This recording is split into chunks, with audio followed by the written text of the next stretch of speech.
চিকেনের রেসিপি যদি বাড়িতে একবার হয়, ছোট কিংবা বড় সবাই একদম চেটেপুটে শেষ করে দেয়। আর এরকমই একটা মজার রেসিপি নিয়ে আজকে হাজির হলাম। আজকে আপনাদের সঙ্গে শেয়ার করতে যাচ্ছি ভীষণ মজার একটা চিকেনের রেসিপি, যার নাম হচ্ছে চিকেন ড্রাই 65। এই মজাদার চিকেনগুলো বাইরে থেকে যতটা ক্রিস্পি হয়, ভেতর থেকে কিন্তু ঠিক ততটাই জুসি হয়। চলুন তবে কথা না বাড়িয়ে শুরু করা যাক। তার জন্য প্রথমেই আমি একটি কাপে একটা ডিম নিয়ে নিচ্ছি। ডিমটাকে আমি খুব ভালোভাবে ফেটিয়ে এক সাইড করে রেখে দিব। ডিমটাকে আসলে পরেও ফাটানো যায়, কিন্তু আমি আমার সুবিধার্থে আগেই করে নিয়েছিলাম। এখানে আমি প্রায় 300 গ্রামের মতন মুরগির বুকের মাংস নিয়েছি ছোট ছোট পিস করে, এবং দিয়ে দিলাম 1 চামচ পরিমাণ আদা রসুন বাটা, 1 চা চামচ পরিমাণ লাল মরিচের গুঁড়া, হাফ চামচের মতন ধনিয়া গুঁড়া, হাফ চামচের মতন জিরার গুঁড়া, একটুখানি পার্সলে এবং একটুখানি অরিগানো। এবারে দিয়ে দিলাম কিছুটা চিলি ফ্লেক্স। এই সবগুলোই কিন্তু আমি 1/4 চামচ করে দিয়েছি, অরিগানো, পার্সলে এবং চিলি ফ্লেক্স। এবারে দিয়ে দিলাম হাফ চামচের মতো কাশ্মীরি লাল মরিচের গুঁড়া, দিয়ে দিলাম 2 টেবিল চামচ পরিমাণ ময়দা। এবারে দিয়ে দিচ্ছি 1 চামচ পরিমাণ সয়া সস। এবারে দিয়ে দিচ্ছি ফেটিয়ে রাখা ডিমটি। এবারে সব কিছুকে খুব সুন্দরভাবে কিন্তু মিশিয়ে নিতে হবে। এই মজাদার চিকেনটা কিন্তু একটু ফ্লেভারফুল হয় আর খেতে বেশ ভালো লাগে।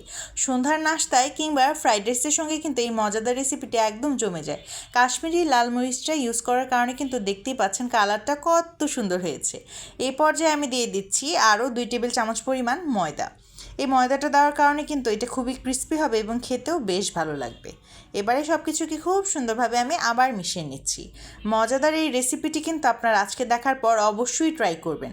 এভাবে ম্যারিনেট করে চাইলে আধা ঘন্টার জন্য রেখে দিতে পারেন, আবার সময় না থাকলে 10 মিনিট রাখলেও ইনাফ। এবারে চুলায় একটি কড়াই বসিয়ে কিছুটা তেল নিয়ে নিলাম, এবং তেলটা মোটামুটি গরম হলেই কিন্তু আমি চিকেনগুলোকে দিয়ে দিচ্ছি। চিকেনগুলো যখন দিবেন তখন চেষ্টা করবেন খুব ভালোভাবে মশলার মধ্যে গড়িয়ে নিতে, তাহলে এই চিকেনের গায়ে মশলাগুলো খুব ভালোভাবে মিশে থাকবে এবং এক্স্যাক্ট ফ্লেভারটা পাওয়া যাবে। আপনারা কিন্তু এক পাশ হওয়ার আগে একদম উল্টাবেন না, তাহলে দেখা যাবে মশলাটা আলাদা হয়ে যাচ্ছে। কিছুটা সময় নিয়ে 3 থেকে 4 মিনিট অন্তত এক পাশ আপনারা ভেজে নেবেন। মিডিয়াম টু লো ফ্লেমে থাকবে হিট। এবারে কিন্তু আমি এই পাশগুলো উঠিয়ে দিচ্ছি, কারণ 3 থেকে 4 মিনিট হয়ে গিয়েছে আর পাশটাও হয়ে এসেছে। এই পাশটা হওয়ার পর আমি উঠিয়ে দিলাম, দেখতেই পাচ্ছেন এক পাশ হয়ে এসেছে। এভাবে উল্টে পাল্টে কিন্তু কিছুক্ষণ সময় ধরে এটাকে ভেজে নিতে হবে। একটুখানি কম আঁচেই ভাজবেন, যাতে করে মাংসটা ভেতর থেকে খুব ভালোভাবে সেদ্ধ হয়ে আসে। আর এভাবে করলে কিন্তু ভেতরটা অনেকটা জুসি হয় আর বাইরেতেও ক্রিস্পি হয়। ভালোভাবে কিছুক্ষণ সময় নিয়ে ভেজে নিতে হবে, এবং যখন একদম গোল্ডেন ব্রাউন কালার হয়ে আসবে তখন বুঝতে হবে আপনাদের চিকেনগুলো একবারে তৈরি হয়ে গিয়েছে।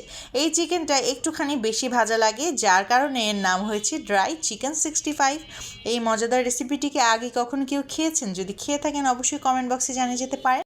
আর দেখতে কতটা লোভনীয় লাগছে সেটাও কিন্তু অবশ্যই আমাকে জানিয়ে যেতে পারেন। আমার তো এডিট করতে গিয়ে মনে হচ্ছে এক্ষুনি আবার খেয়ে নিই। মজাদার আমার চিকেনের রেসিপি কিন্তু প্রায় হয়ে এসেছে। এই যে আমার একদম ভালোভাবে ভাজা হয়ে গিয়েছে। এবারে এগুলোকে আমি একটি প্লেটে তুলে নিচ্ছি। এভাবে কিন্তু এক এক করে আমি আমার বাকি মাংসগুলোকেও এভাবে ভেজে নেব। ব্যাস তৈরি হয়ে গেল আজকের শো স্টপার, যে হলো চিকেন ড্রাই 65। ভেতর থেকে জুসি আর বাইরে থেকে ক্রিস্পি এরকম একটা চিকেন যদি থাকে তবে আর কিছু কি চাই? একদমই না। আজকের রেসিপিটি কেমন লাগলো আমাকে কমেন্ট করে জানিয়ে যেতে একদমই ভুলবেন না। ভালো লাগলে লাইক কমেন্টের পাশাপাশি চাইলে একটা শেয়ারও করতে পারেন, আবার চাইলে আপনার টাইমলাইনেও রেখে দিতে পারেন পরবর্তীতে এভাবে দেখে রান্না করার জন্য।